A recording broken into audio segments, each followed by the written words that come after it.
AM 990. Listen to you move your mouth. I bet you come from way down south. Now don't tell me, let me guess. You from the town that I love best. Talk Memphis, I wish you would. Talk Memphis, you sound so good. Talk Memphis, high on the bluff. I swear I can't get enough. Listening to you talk that stuff. Talk Memphis, oh yeah. Talk Memphis. This is the Memphis Real Estate Hour on KWAM. And now, here's your host, Dean Harris.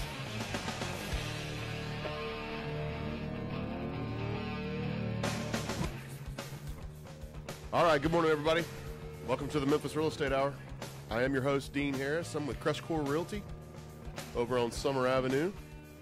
And we are excited this morning. We got a really good jam-packed show, so I want to thank you guys for tuning in at AM 990 Memphis, FM 107.9, or some of you might be streaming online at KWAM990.com. I think we're all dealing with a little pollen this morning, so you'll have to excuse a stopped-up nose and a little sneezing maybe. So we'll try to give you a heads up before we do that.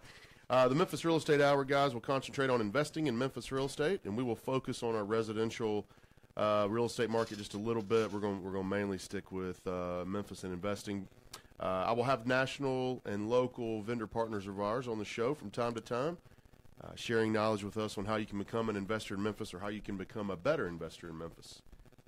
One of the things I always talk about at the beginning of the show is I remind you that I am an investor. If you've got that old home that you need to sell quickly, you inherited it, it was your grandmother's, your grandparents, and you no longer want it, or it's just a big money pit for you, give me a call or a text message, 901-619-6170, and I'll help you get a cash offer for that today. Facebook Live, guys, we're on Facebook Live, as we have been for the last several months, so we appreciate you guys tuning in there. You can go to the show's Facebook page, The Memphis Real Estate Hour, and you can check out today's show. I will post it as soon as it's over with, and then we've got past shows that are on there too that you can go back and take a look at. Big announcement today for the investment of the week. I've got a BRRRR strategy home on the show today. If you know what the BRRRR strategy is, if you've been listening to the show, you've heard us talk about it several times. So we've got a BRRRR strategy, BRRRR, buy, rehab, rent, refinance, and repeat. So I'll have that at the bottom of the hour. It's a really good property. It's something that you can definitely get cheap and put a little work into it and have you a really solid rental property that you can refinance and get your money back out of. Last week on the show, we discussed the portrait of a millionaire real estate investor. We had tons of good feedback from there. Just gave a glimpse on what to expect when you're at that level, or what to kind of some goals that you can shoot towards. That show is posted on the Facebook page, The Memphis Real Estate Hour on Facebook, so you guys can tune in and rewatch that if you'd like to. I'll have the investment of the week at the bottom of the hour, and I'll be able to show you that BRRRR strategy and a couple other good properties that we've got occupied. So today's show, we're going to talk about 10 ways to make money in real estate. This is one thing that I love about real estate is there's so many different avenues, so many different ways that you can make money, earn an income, and you can get real creative with it. It's one thing I've always liked. If something's not working in real estate, you can move on to the next thing. But today on the show, Dan Butler with CrestCore Realty's on. How are you? Good morning. Good. Welcome back to the show. You and I are pitiful this morning. Huh? Yeah, I stopped up nose and I'm right there with you guys. Yeah. I get it. Yeah. It's rain. That's right. Stopped up nose and the pollen. We need as much rain as we can get. So, Dan, let's talk about 10 ways to make money in real estate. Pros and cons for each one of these things. We get asked all the time, what are some of the different areas and avenues that you can earn an income or even some side, my side hustle, I guess. Yeah. But let's dive into this. The first one that comes to mind that we deal a whole lot with is wholesale. Oh, yeah. What's a wholesaler? Wholesaler is just basically somebody that's going out in the street and knocking on doors, sending out postcards, making phone calls, trying to find somebody that's willing to sell, at a discounted rate. Yep. So to me, it's the lowest barrier of entry of pretty much all of these that we're going to talk about today. Yeah. You know, I think that, you know, if you're willing to drive for dollars, as they say, to knock on doors, you know, a lot of people do marketing with postcards and phone calls and that stuff, but Yeah. you really don't even need that. You don't have You just to. find a distressed house and knock on the door and find out who owns this and ask some neighbors. And, Yeah. you know, it takes work, but it's definitely, there is some reward for wholesale. But that it's probably the highest, you know, lowest exposure, but potential upside for a lot of profit to be made if you find the right house. Yeah. Exposure meaning you're not spending a ton of money. You're more sweat equity than you That's are. right, sweat equity. money. You're putting your own time and effort into it versus a ton of money, which some of these others we'll talk about today require. So, Houses you can get, some of the pros for being a wholesaler, like you said, not much exposure, big profits, cheap houses that you can find. I mean, you know, I've seen assignment fees or contract assignment fees for wholesalers from $2,000 to $25,000. So is that the largest you've seen? Is 25? no, the largest I've seen, I had a guy hand me one for $37,000 once. 37. Wow. Yeah, it's a lot of money. What was the upside for the person buying it? It fit into his numbers. Yeah. And the person buying it understood that Was it a flip or was it a buy and hold? it was a buy and hold. Was it? Yeah, but Okay. it was a higher end one, $900 to Gotcha. $1,000. So I mean, there was some more room into it. But $37,000. I mean, the guy got Wow. the home, and that's a combination of probably the wholesaler doing a good job of negotiating, and then the homeowner not knowing what he the has. worth, not knowing what he's got, just wanting to get rid of it. So it's important if you're out there and you're wanting to sell some of these homes that you get a good idea of what that thing is Yeah. actually worth. Now, it's not going to be market retail value. I mean, it's got some repairs. It's going to, you're going to Right. have some of those things that go with it. But those are some of the upsides. Some of the cons, and I start with this, is it's a big grind. I mean, I'm talking daily, hourly, monthly, yearly grind. Yeah. You cannot stop. It's not something you can come into and do for a couple of days and then disappear for a week and then come back in. I mean, the grind and the consistency of your marketing, your phone calls, your driving for dollars, or whatever it may be, is big. We had that young lady in the office yesterday. Remember, she lost a deal yesterday at the closing table. So She didn't tell me that. Yeah. So they had an assignment fee. Had the guy was excited to sell. He's not living in the house, but when we got to the closing table and saw his HUD, his settlement statement, and he's only getting like $2,000 after he's paid his back taxes and all that stuff. He backed out of it. He backed out. What was her assignment fee? She didn't tell me, but I mean, typically it's $3,000 to $5,000 for them. But so they backed out at the last minute and got nothing after working on it for a month straight. There's a con for sure. Lots of no's when you're calling all these people and you're knocking on these doors and you're offering them 25 cents to the dollar of what they think it could be worth. You're Right. going to hear a whole lot of no's and probably some profanity and probably a whole lot of get out of my face type reaction. So I mean, if you're comfortable with the no's, this might be for you. And then now the latest thing for a con for wholesale is competition. There's so many people that are doing it these days that have not been wholesaling that are now, trying to introduce themselves to that. One thing I'll say real quick, I remember when we first started this 4 or 5 years ago, meaning really diving into investments and wholesalers and that sort of thing. I mean, the typical. So I had 4 to 5 guys that always had them, Yeah. and their typical fees range from $9,000 to $15,000 per house. Right. So I had to get used to selling that to my end buyer. Well, now it's $2,000, $2,500, and all that means is there's a ton more wholesalers out there just cutting each other's Cut each throat. other. Yeah. Well, that's because of the pro we just talked about, the barrier of entry to get in, because you can get in there with no money, with just hustle and time, sweat That's right. equity. Then that means a lot more people can get into it, That's right. and so that's a good and bad thing, right? So That's right. we've heard Spencer talk about showing up and there's 6 people behind him or 6 people before him. That's right. So at the same house. That's right. Trying to get that seller, to have that relationship to get them to sign with them. So They're having to find something to separate themselves from one another, so that's That's right. good. Breeds competition. So, talking to Dan Butler with CrestCore Realty, we're talking about the 10 ways to make money in real estate. Wholesale is one of them. Fix and flip is another one. What's some pros to fixing and flipping property? I think, and a lot of wholesalers figured this out last few years, but by getting access to capital, I think that if you buy it right, and there's a ton of upside.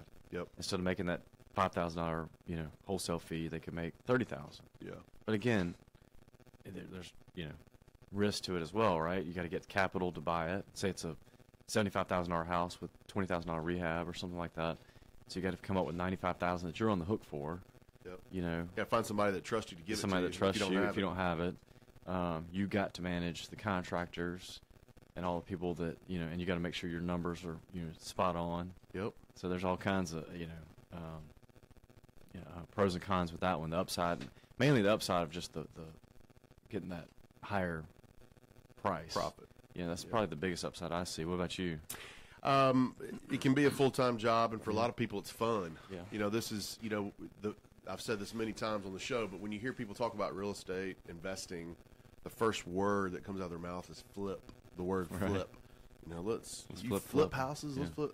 So it can be a job. It can be fun. There's so many TV shows about it now. The Chip and Joanna Gaineses of the world. So there's more. Yeah, I mean, we know a few people that do it 3 or 4 houses a year, and that's a good steady living. Yes, it is. It can be. So Certainly. it creates a lot of autonomy. They go check on the job once a day, take a few phone calls. Yeah. So they got a lot of freedom. If they're just doing that, if they're not trying to be, a manufacturing. You know what I mean? Like, not doing 20 a month. Yep. They're just doing 4 or 5 a year. That looks different too Yeah. from the fix and flip standpoint. The 20 a month guys generally make as much as the guys that do 5 or 6 a year. I mean, it's just so that's right. a lot more work involved. So that's good. Fix and flip is definitely one. So some pros for that. Big profits, full-time job. It's can be fun. You can have a good time doing it. I see some husband and wife combos doing this. So I mean, you can make it a family affair. Cons are just the exposure that you've got out there. You're on the hook for whatever amount of money, whether you're borrowing it, it's your cash. Either way, you're on the hook for it. So contractors, those are hard to find. The good ones are hard to find these days. I mean, it's there's a lot of contractors, but good ones that you won't flipping your property has been hard to find. And then market trends can be a con. I mean, we're in a situation now in Memphis where there's low inventory. So if you've got a property and you do it right, it'll sell. What if you don't do it right? I wonder if you don't do it right, was my next thing. It could sit there and sit there and sit there, and now you got price is too high. You try to come out of the gate trying to make too much money. Yeah, we have stuck yourself in the foot. I have a client that likes to set records. He likes to come out real high, Mr. Spencer. Yeah, no, that's good though. I mean, it just depends on what works for you and what doesn't. So, about number 3, buy and hold. This is our big topic on the show. It's generally what we talk about the most. We'll probably spend the most time on it here. But absolutely, 10 ways to make money in real estate. We talked about wholesale, fix and flip. Buy and hold is, it's your bread and butter. It's mine. And the majority of my clients. What are some of the inside of buy and hold? What are some of the things that we can buy and hold? And it's funny if you start writing these down, how many you come up with. Right. And most people just think buy and hold. They think of single family. There's many options. Many. There's tens of thousands in Memphis to buy or sell. So, I mean, starting out, I'd say single family is probably the lowest barrier to entry. Yeah. Of all these. So that's the pro. Mm-hmm. That you can buy one, buy two. And banks usually are comfortable with loaning to that. That kind of product. You got Fannie Mae. Way more people can qualify and get involved with single family than they can some of these others. Multifamily is the next one. Yeah, multifamily. That's you're buying a bigger asset in one location. Yeah. So that's a plus. What I found when I first started out in 2001, you can only buy so many of those. You're going to run out of cash, run out of bank exposure. Because you might have a $500,000 or $1 million asset. With the multifamily. So that's a give and take. Condos. Yeah, condos. I mean, that's another one that's it's an interesting one. I think you're not a fan, right? Because of the HOA. Yeah, I mean, I'm just not because they price them the same. And most HOAs, if you're in a good one, it's $150. So you take a valuation on a $750 rental, well, it's a $600 rental. Yeah. So it goes from a $30,000, $27,000 to $30,000 investment. It should be, at $750, $45,000 to $50,000. So I mean, I don't like the HOAs with condos. But my counter to that is, you got somebody taking care of your yard. If the HOA is good, if. That's the big if. Yeah. You know, if you got a good HOA that's pouring money back into the buildings and the yard. You know, we have one on Graham, you know, that I always drive by, and it's like it's pristine. You know So what I mean? I was just about, as soon as you got done talking, I was going to ask you for an example of one, because I typically find them where they're not. Yeah, Graham and Macon, we have a couple up there, and to me that HOA, I think we rent it for $850, and the HOA is, I don't hold me this number, 150, 170, something like that. I mean, it's a pretty high number. Yeah. So it's a 3-bedroom, so it doesn't look as good, but I have no outside maintenance. The roof is taken care of, the outside siding, windows, all that stuff. And so all I got to worry about is the inside walls. Yeah. But the negative of that is, what if something, and we've had this happen in a condo on Covenant Pike a few months ago, when that pipes burst. Remember that January freeze? Yep. You know, ours condo is fine. Our tenant's living fine. Everything's good. Water heater, blah, blah, blah. The water heater next door, the person's not there, not AC or heat's not on, bust. The water's just flowing into our condo. Ugh. So yeah, that's a tough one. I mean, there's a plus and minus, but the reason I kind of think about them a little bit is just because most people don't want to. Well, that's right. So you get them cheaper. Yeah. Get them cheaper. So there's kind of the same thing with single family, 2-bedroom versus 3-bedroom. Yeah. Everybody wants 3-bedroom, 2-bath, 2-car garage. So and you're not scared of a 2-1 at all. 2-1 doesn't scare me. I mean, I think that's in the right areas. You know, I have learned that 2-1s in certain areas just the numbers don't want to work. So duplex, tris, and quads. This is something that and maybe you can change my mind on this, but I don't typically find duplexes, triplexes, or quads. Period. And if I do find occasionally a duplex, but they're typically in areas that I don't suggest my clients buying in. And what I've seen, you know, there's some streets down on 38118. I'll give you an example. The numbers look great. Yeah. Like Forest Glen or Sumner's Wells. And all that. So, yeah. I mean, and those can be pretty good, you know. I mean, I think I have a client that has one on Sumner's Wells. Apple Blossom. Yeah, all that over there in 38115. So that I've seen that whole strip of stuff being sold 20 times. People buy it because you know why? It looks good on paper. Yeah. The paper is excellent, but when you get it, it's a catastrophe. Well, the pros on that is just, you know, it still falls under the Fannie Mae 1 to 4, you know, in the single family kind of loan category. Yep. It doesn't go into commercial or multifamily, so you can still get a loan like you would a single family. Yep. So that's a plus. Mm-hmm. You know, one thing I like, I started out with a ton of duplexes early on, back in 04-ish, I guess. And my big thing was I always had one rent. Even if one went vacant, I had one that would pay the note and pay the expenses. You know what I mean? It's one way to look at it. The exposure was less. But what the key to that is, what I found is the most successful is just finding duplexes in a patch in the middle of a bunch of single family. And there's not that many. You took the words right out of my mouth. So you're surrounded by homeowners and people that with single family ownership. You know, but if you had say duplexes that were, you know, 40 deep. Yeah. For whatever reason, that just is not a good combo. No, because you're and I'll tell you why. This is just a brutal honesty. Yeah. You're getting $350 and $400 renters. Yeah. I mean, you're if like I'll give you the example in 38118. Well, that's a 750 to a 900 rental community. That whole area. Yeah. All right. But you get on a street where there's all duplexes, and yes, the whole duplex will get 800, but you're really dealing with two $400 a month tenants. Yeah. The tear up, the demand on maintenance, and just the different things that comes with that $400 tenant. There's a reason why those things don't look as well as some of the others. We've got office space on here, industrial, mixed use. What those kind of the office and industrial are similar. That they go on square foot. If I'm right, I don't have a ton of knowledge on the office and industrial, but office and retail. I mean, really, office, retail, industrial is a price per square foot based on what you're going to rent it per square foot, and then that creates a cap rate based on that. I mean, the pros of that is, you know, it's a very stable return. Yeah. You know, like I say that if the tenants are there and they're good tenants, your issues are much less. It's kind of like the mailbox money concept where the money just shows up because you got usually a clientele that's, you know, business and all that kind of stuff. Sure.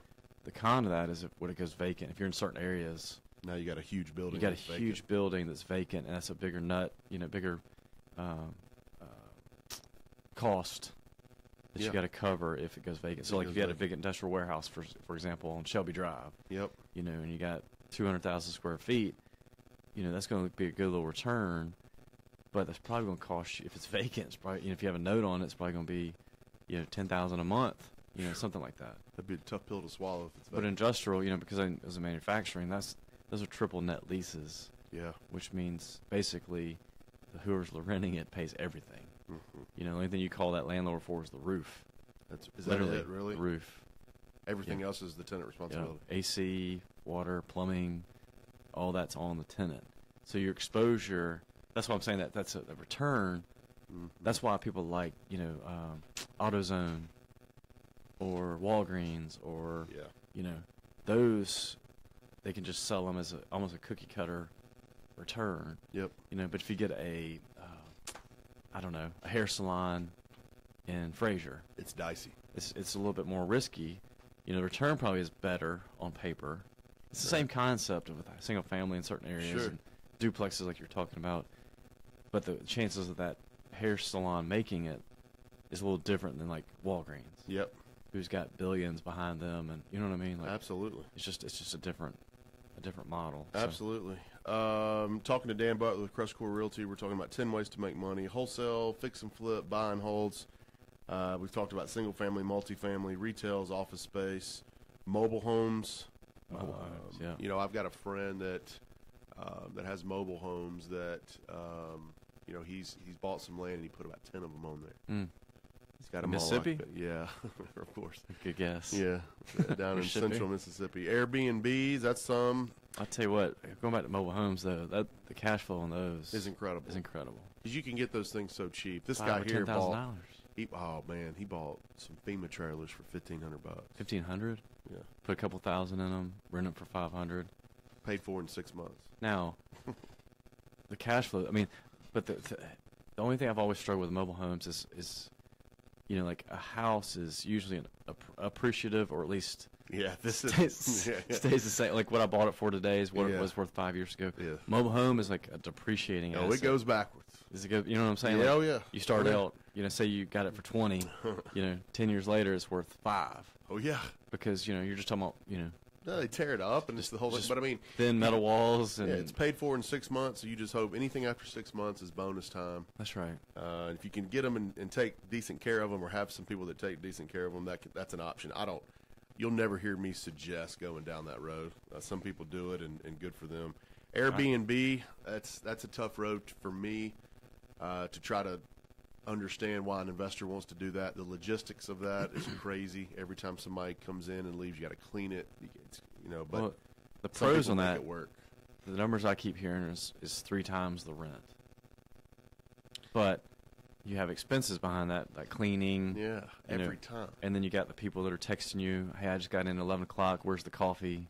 You know what I mean? Like just Oh, you're running a hotel. you're running a hotel. It's like basically a hotel that you're running. Sure. So you're paying for it by, and that's what's interesting too is like a guy texted me from Nashville last week asking me who I knew would be a good manager for Airbnb. And I started asking around. I was like, there's nobody in town that manages Airbnb. Hey, Nobody. could you imagine the logistics of that? I say nobody. I don't know of anybody. Like, do you Right. know anybody that manages Airbnb? No. It's all just single individuals that have Do it several houses they're themselves. doing themselves, and Mhm. but it's a lot of work. It But they're is. making a good return. I mean, you can, what scares me about Airbnb, a couple things. We talked about the pros, just the cash Yeah. flow is tremendous. Mhm. What scares me is like government regulation. Right. Because it is a motel-ish. Yeah. What are they? Are they like Nashville? I think has put in Restrictions restrictions on, where you on can do every zip code's got, I think, like a permit, and like as soon as they get, say 100, if the permit's 100 per zip code, I don't know what the number is. As soon as they get to 100, you can't do it in Can't do Airbnb. it. You'll get in trouble. They and want they to. peruse that website looking for somebody that's not supposed to be on there. That's likely about tax dollars too. Oh, absolutely. It's about Mhm. revenue generation. I I think, what was the other one? Oh, and then just because of that return, Mhm. say you and I would buy a house for $50,000 and rent for $800. and all of a sudden they think Airbnb, oh, I can get $2,400 minus, call it $800 expenses, $1,600. So I've doubled my return. So now they're willing to pay, $80 or $90 for that same asset that was, as a rental, was $50. That's what's happening in Nashville. Mm-hmm. Does that make sense? Yeah. And so what's happening is, it's a little smoke and mirrors. what's going to happen if something happens with Airbnb and the regulations and all that stuff? Hopefully nothing. Now you paid $90 for a house that's worth $60. But I'm already hearing it in Midtown in Memphis that the competition's so great that they had, like, in the non-peak times. Peak times is great. The non-peak times, because there's so many people now doing it. It just sits there. Well, or they have to do it for like $80 instead of $150. Mm-hmm. And so they've got to get that person to stay multiple nights to make it worth it, because you got to pay somebody at least $50 to come in and clean a house. All these reasons are reasons why I suggest to not do it. That's right. It's intriguing. That's right. So. Talking with Dan Butler this morning, 10 ways to make money in real estate. We're going to take a real quick break, and we'll come back with the investments of the week, and I got that burst strategy property for you that you can flip. So stay tuned. We'll be right back. You're listening to the Memphis Real Estate Hour on AM 990 Memphis.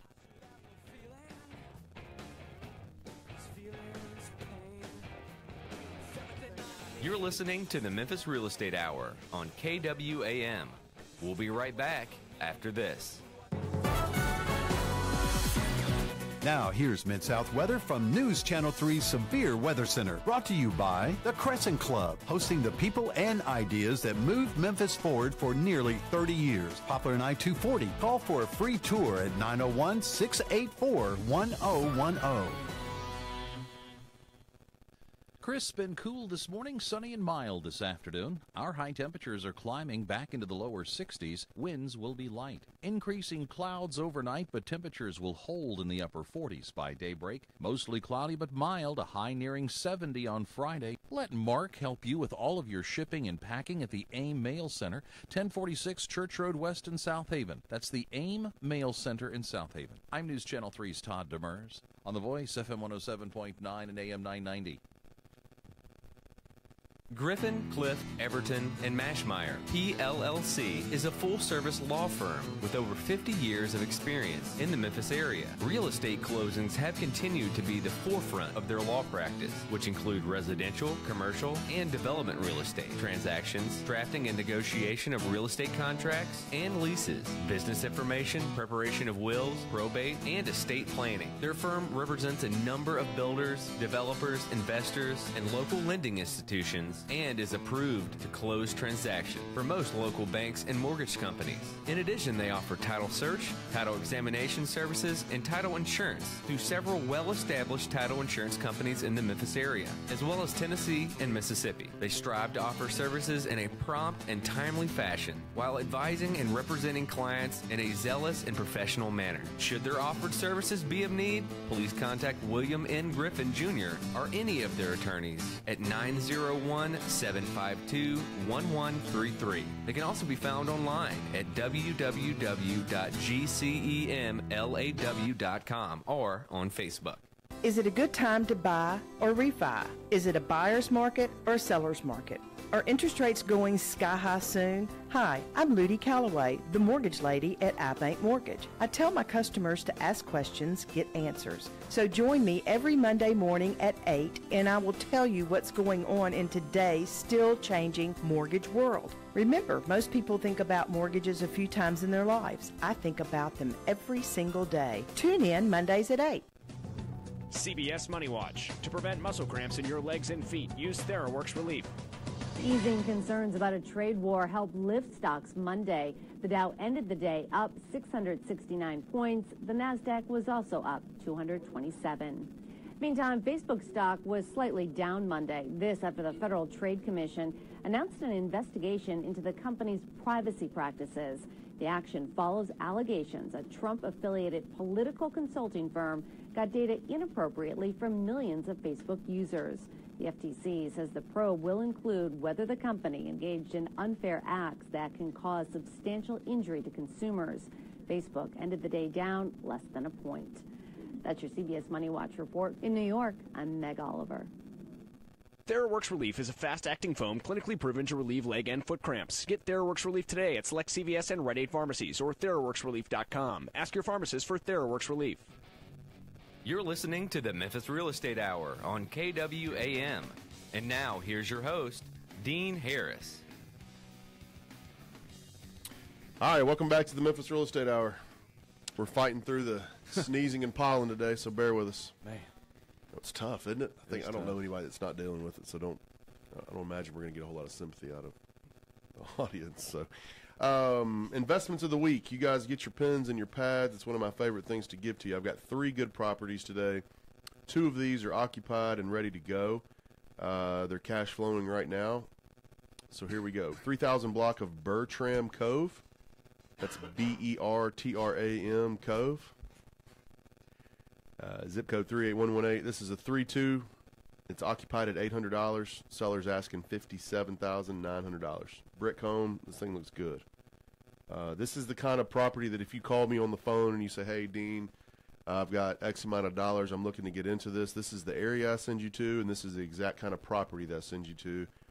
And the reason why I do that is because I've got many, many, many investors in this area with the same kind of property that are having large amounts of success with it, meaning solid tenant, solid home, good area, good returns.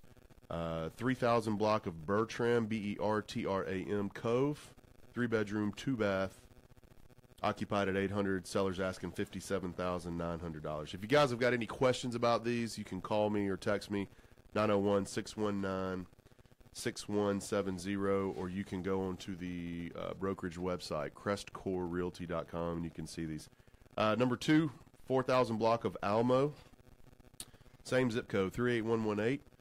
This is a 3-bedroom, 1.5 bath. It's occupied at $825 a month. See, that rent on Bertram's low. You could probably get about $850 since that's the 3-2. 4,000 block of Almo, 3-bedroom, 1.5 bath. This is occupied at $825. Seller's asking $59,900. Same thing here. Great property, brick. Got a good, nice little carport on it. In the Cottonwood Park area, 38118. Great, great, great house. So both of these are good. A little over $100,000. You can get $1,625 a month in rent. So call me after the show, text me after the show, or you can even email me. That's even better, really. Dean@CrestCore.com. All right, so here's the Burr Strategy property. We talk about this a ton on the show, about this specific program. And what I mean by Burr is you buy the home, you rehab it, you rent it, you refinance, and you repeat. You just keep doing this over and over again. And typically, because we're getting into the property so cheap, you can get all of your money back. A lot of lenders will loan 80% of the appraised value. In most cases, these things appraise for more, and you can get the money that you have in it back. So jot this down and be sure to call me if you're looking for one of these flips. You can flip this, or you can hold it as a good rental property and just keep getting your money back out and repeating this process. So 3,000 block of Shemwell. 3-bedroom property, 1 bath. Seller's asking $39,900. Needs about $12,000 to $16,000 in repairs. Probably will appraise for that 55 to 65 mark, just depending on how well you do the repairs. But it's a great home. Great little area, good little rental pocket over in 38118. 3-bedroom, 1 bath, 3,000 block of Shemwell. $39,900. The seller's asking for it. It needs anywhere from 12 to 16 in rehab, just depending on what all you want to do to it. So if you guys have questions on that, call me after the show. Email Dean@CrestCore.com. I'll be happy to get you some more information on any of the first 2, which I think are great cash flowing properties. If you want that cash flow right away, you want to jump right into it, those first 2 I mentioned, the 3,000 block of Bertram and 4,000 block of Alamo. Those are great cash flowing properties now. And if you like the Burr strategy where you could either flip it and sell it to another investor, or you can refinance it and get all your cash back, that one's on Shemwell. So give me a call or email after the show, and I will help you out with that. Before we went to break, we were talking about 10 ways to make money in real estate. We covered wholesale, fix and flip, buy and hold. We had one more thing on buy and hold, and it's a cash cow, Dan, and it's self-storage. I know an old broker of mine has several of them across Tennessee. Yeah. And once you pay for the building and the land, I mean it's just it's cash flow city. So I don't know a ton about acquiring them. I don't know kind of how they base the cap rate or return rate, what's a good and what isn't. But I know self-storage is one of the several ways, along with single-family, multifamily condos, office and mobile. Well, good thing about self-storage is, you really don't have a tenant. Yeah, there shouldn't be any There's headaches. stuff, and so like the Right. stuff that's in those, there's a lot more different rules. You just post notices, and I mean it's a lot more less legal loopholes to put that person. You got to auction it off, but it's a real quick process. I've seen a ton. I mean, it's become a big business. Yeah. Because people just have extra junk. In storage. Or family dies, they got stuff passed down, and they're just sentimental. They don't want to, get rid of it. Get rid of it. Get a storage unit, or so let's go pay to stick it somewhere where we're never going to see it. That's right. Store a boat. I mean, there's all kinds of stuff that people are using storage now. So, big business, very passive investment because there's not a lot of issues. It's just there. Right. You bought a boat, didn't you? Yeah. Hadn't moved it since. I'm telling you, first and last day are the best days of people on boats. Little fishing boat. That's right. And then land is another one. I think land's an interesting one because, there's not going to be any more land made, right? That's right. But it's very speculative. Well, there's a couple of different ways: either land for development, or I've got some friends that do land for the trees. Harvesting the trees, the timber. Mm-hmm. But that's what, an 8-year. I would think at least. At least, where you just have tracts, and you can only do, you do these couple acres, then you do this couple acres, then it's definitely 10 years back around, you come back to the original. Yeah, you definitely have to plan that out. It's a long term, and you got to buy that land cheap to make that work. So we're talking about something I don't know really. I'm not much a timber about. guy. No, but it's an interesting. That's right. And then development's another. But we saw a ton of people go upside down in that crash when they had development land that they put all that money in. They were stuck. With lands and lots and all that stuff. Talking big time exposure with that. Single family, multifamily. I can listen to a condo, duplex, tris, and quads. I can understand that. Some of the other stuff, the office space, the mobile homes, Airbnb, land. I mean, you got to really have a special interest into that. You need to be taught and coached and maybe even brought up understanding what those mean. Number 4. Well, the good thing I was going to say is just because we just went through 12 different ways to have buy and hold stuff. That's right. So when we talk about the competition's fierce and all that stuff, zig when people are zagging. You know what I mean? Even single family, there's ways to zig and zag within that. There's ways to zigzag multifamily. Like hedge funds aren't going after, the 20-unit apartments. So go find 20-unit apartments, just buy 5 of them. Yep. Versus, a 100-unit that a hedge fund might buy, or a private REIT, which we'll talk about in a minute. Yep. So I think that's the point to the audience is like we're telling you all this to say there's ways to zig and zag if you really want to get into it. But you got to dig whichever one you feel like, man, this sounds like me, like this is something I could do. Whichever one you do, dive into it. Go deep, and figure it out. Fully understand what the product is, what's your demographic, which areas you want, not want, all that stuff. So another way to make money in real estate is to loan money. Yeah. Hard money is a big business. Big business. I was at a conference in Nashville last week, and I'd say there was 40 vendors. I would think that 20 of them were hard money. They don't like to call it hard money now. They call it private money, I think. It used to have that connotation like a doctor or a lawyer would loan you some money, but private money is kind of the new terminology they were using, because they felt like hard has some connotations like, almost like a shark. Well, it's not a shark, but it's a higher rate, and it is private. Yeah. That's the reason why they call it that. That's what they listed in the county, when they listed a conventional loan, FHA or whatever, it's private. Private money, yeah. Is what they call it, but it's the pros to some of that. You got easy returns. I mean, you should. It's much more passive. Yep. Very laid back. Checks just come in the mail. If they don't, then now you've got a cheap property, I guess that you can take back. Some of the cons for that are you got to find some because you're not running a credit check and a background check, and you're not doing a whole lot of that stuff that you would typically from a conventional mortgage company or banking institution. So, well, you got to decide. I think you got to decide if you're going to loan to the person or loan to the asset, and that's two different things. If you're loaning to the asset, you almost don't care what the person looks like. You do, but you don't. Does that make sense? 110%. But if you're loaning to the person, that credit score and all that stuff that they have, associated matters, Yep. and you're not so much worried about what the deal looks like. Yep. I haven't seen a ton of loaning on the person. I hadn't either. I see way more loaning on the asset. Yeah. I don't care who. Because most people we know loan are in the real estate industry, so they know they want to loan to that asset because they can go do something with it. Yeah, like a lot of, they hope you default on it. That's right. I mean, I think that's the scary part for somebody that doesn't know, much about real estate and loaning to somebody that's in real estate is what do you do with that house or that apartment or whatever you loan that person to get it, or that flip. Yep. And then all of a sudden they go vanish. They go down. Take off to the beach, and you're stuck with this property. Stuck with the property. What That's do you right. do? So that does happen. So. Loaning money. What about buying notes? Talk about that. How do people buy notes?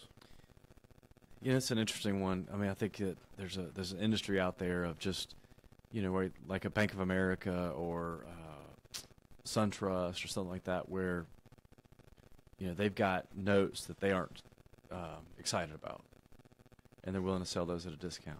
Why would they not be excited about it? Late pays, want to clean up their books, just different. Don't want that asset class anymore. There's all kinds of reasons, and this is another area that I'm not too strong in. I'm just kind of starting to learn. Got a good friend, Dave Van Horn, that just wrote his first book that I'm planning on picking up just to learn about buying notes. He created a whole business. He was a landlord like you and I, and was actually a painting contractor, landlord, and now he's moved into his business, buys second mortgages. So think about that. That's an interesting. Wow. Yeah, that's a whole nother ball game. So he's not in the first position. He's not in the first position. He's in the second position.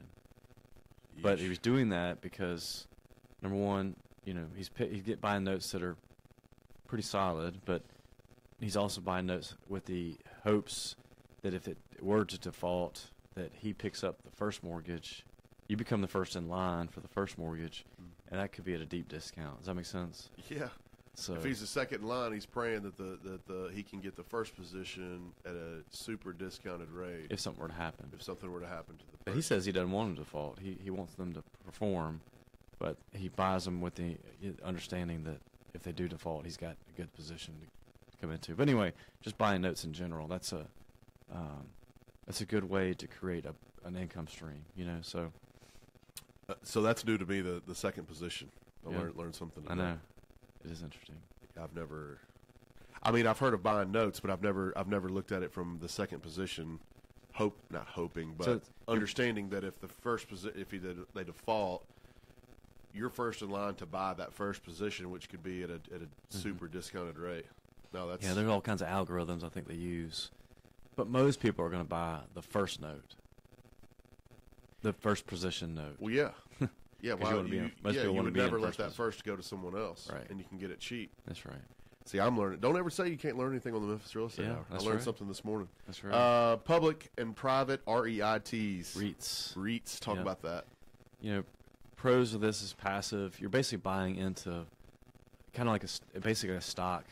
You're buying into a pool of properties.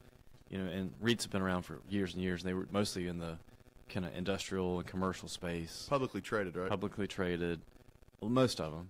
There's some private. Yeah. But you're basically saying, I'm going to be a partial owner on thousands of houses instead of owning 5 houses. Does that make sense? Yeah. Instead of owning 5, a fraction of 1,000. I'm going to own a fraction of 1,000 versus owning 5 houses for a simplistic Same thing example. like a stock. Yeah. So the pros of that is it is passive. You're there's not much for you to do. No decisions to make. Does that make sense? It's just basically like a mutual fund kind of deal. Yep. The cons is usually lower return, and you don't have any control. You're not the one. They usually have a general partner that's making all the decisions, and you're just relying on their decisions being good. Absolutely. So. All right, we're going to take a real quick break. We'll come back and get the last 4 in our last segment. We're talking about 10 ways to make money in real estate. I've got Dan Butler with CrestCore Realty in the studio with me. Short break here. We'll be back. You're listening to the Memphis Real Estate Hour on 107.9 The Voice. You're listening to the Memphis Real Estate Hour on KWAM. We'll be right back after this. Now, here's Mid-South weather from News Channel 3 Severe Weather Center. Brought to you by the CrestCore Club, hosting the people and ideas that moved Memphis forward for nearly 30 years. Poplar and I-240. Call for a free tour at 901-684-1010. Crisp and cool this morning, sunny and mild this afternoon. Our high temperatures are climbing back into the lower 60s. Winds will be light. Increasing clouds overnight, but temperatures will hold in the upper 40s by daybreak. Mostly cloudy but mild, a high nearing 70 on Friday. Let Mark help you with all of your shipping and packing at the AIM Mail Center, 1046 Church Road West in South Haven. That's the AIM Mail Center in South Haven. I'm News Channel 3's Todd Demers on The Voice, FM 107.9 and AM 990. Griffin, Clift, Everton, and Mashmeyer, PLLC, is a full-service law firm with over 50 years of experience in the Memphis area. Real estate closings have continued to be the forefront of their law practice, which include residential, commercial, and development real estate transactions, drafting and negotiation of real estate contracts and leases, business information, preparation of wills, probate, and estate planning. Their firm represents a number of builders, developers, investors, and local lending institutions, and is approved to close transactions for most local banks and mortgage companies. In addition, they offer title search, title examination services, and title insurance through several well-established title insurance companies in the Memphis area, as well as Tennessee and Mississippi. They strive to offer services in a prompt and timely fashion while advising and representing clients in a zealous and professional manner. Should their offered services be of need, please contact William N. Griffin Jr. or any of their attorneys at 901-752-1133. They can also be found online at www.gcemlaw.com or on Facebook. You're listening to the Memphis Real Estate Hour on KWAM. And now, here's your host, Dean Harris. All right, welcome back to the Memphis Real Estate Hour. Got Dan Butler with CrestCore Realty here in the studio. We're talking about 10 ways to make money in real estate. We've talked about wholesaling, fix and flipping, buy and holding real estate. That's typically what we focus on here. Loaning money, buying notes, public and private REITs. Mm-hmm. Let's get into tax liens. This is your big splash, wasn't it? I was going to say, that's how Doug's and I started. Yeah. The Hoarder House was the first one, right? Hoarder House, yeah. We bought a house over there by White Station Middle. Yep. Off of Mason. And, cheap house. Yep. And we got several cheap ones. A lot of upside. The downside is the waiting period. Don't know what you're getting. Sometimes you can't get in there because there's a person in there, so you're just what we always used to do was like, all right, we're buying it at this and assuming we got to spend $20,000. Just assume that. Just assume, which would give me a new roof, new HVAC, new water heater. The first one you walked into was Hoarder, just jam packed. Man, that's enough to scare some people away. That was it was a 1,000 square foot house with 3 30-yard dumpsters of trash. Had 2 dead dogs at the bottom. Rats had gotten killed in the trash, trying to weasel its way through all the trash. And I think they found a couple $100 worth of change. The whole living room floor was just caved in because the weight of the weight and just the moisture, the liquids. So yeah, it was. But we said, you make it through that, we can make it through anything. That was literally the first one you bought. Yep. So, but tax liens is a great way. They've changed the law since we've been doing it. So the redemption periods are a lot shorter in certain instances. The longer the tax go back as far as the default, the quicker they'll let you redeem it. So I think there's some that are 3 and 6 months now, which changes the game to me, and it makes a big difference as far as getting in. When we were doing it for a year, that was a lot of money to tie up for a year. Heck yeah! Because you basically, the way those, kind of tangent, but if you did any work to that house within that year and the previous owner redeemed it, you're out of luck. That money's not, unless you could prove it was to secure it, to make it, safe from the weather, that kind of thing. But other than that, you weren't getting your money back. And they've changed it too now, where you can go online and do this, so you don't only have to just be here personally. That's true, which has made it tough. Yeah, you can be in Brazil. We had a guy from Brazil that was bidding on a while back, and so the competition's a lot worse. Yeah, for lack of better words. Number 8, real estate agent. Man, those agents. Man, God. I'm telling you, just the I don't know why armpit of real estate, right? Got to watch them. What would you say is a pro on being a real estate agent? Flexible schedule, that's about it. That's about it? No, I'm just kidding. Upside, the harder you work. The harder you work, the more you make. I do like the control of, the harder I work and the more detailed I get and the more creative I get, the more money that I can make.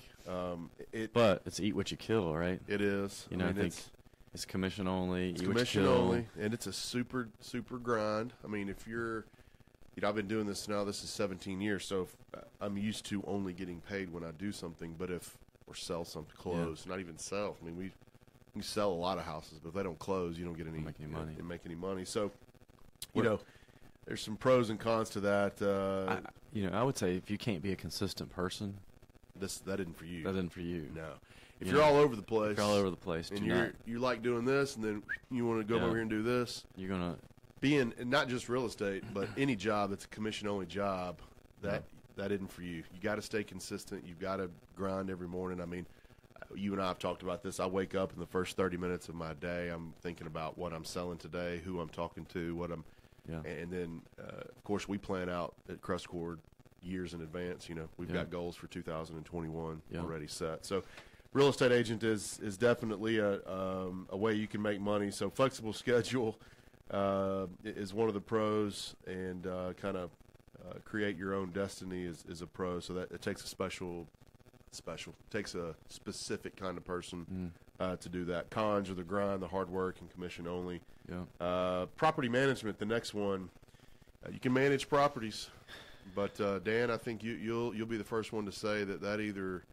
That either goes really well or it doesn't fast. Yeah, I mean, the pros, I would say, is it exposes you to a lot of opportunity as far as people wanting to do something with their house, creates more income, either to help them buy something else or list it, or, that's the residual. The residual piece is probably the most. I talked to a guy last Friday, actually, is in town, and that's why he started his property management. The market tanked. Yep.